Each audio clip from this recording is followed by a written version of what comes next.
Храната вистински лек во 21. век.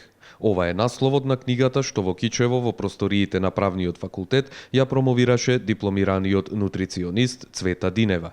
По 16 години работа во оваа област, за Динева оваа книга е нејзино првенче, со кое се надева дека ќе придонесе за поголемо информирање на јавноста за здравиот начин на исхрана. Многу сум среќна, да бидам искрена, што еве денеска во Кичево ќе биде направена промоција на книгата. Гледам голем интерес кај луѓето, се повеќе ги интересира здравата исхрана, се повеќе се буди свеста кај луѓето дека дефинитивно здравието низ уста влегува.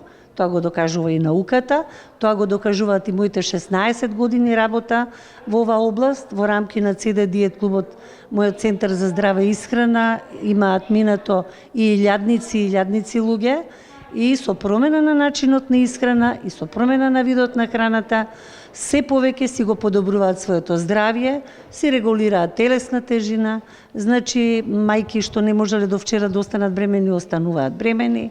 Луѓе кои што имале тешки проблеми со било какви заболувања, симптомите на болеста сите се ги намалуваат. Целта на оваа промоција, според Динева, е да даде една основа, едукација и осветлување на луѓето за тоа колку е едноставно секој од нас здраво да се храни, бидејќи за нашето здравје најмногу треба самите да придонесеме, а државата може да направи важен чекор со воспоставување на наставен предмет за здрава исхрана во предучилишна и училишна возраст. Ова беше четврта поред промоција на книгата Храната вистински лек во 21. век од Цвета Динева, која претходно беше промовирана и во Скопје, Битола и Штип.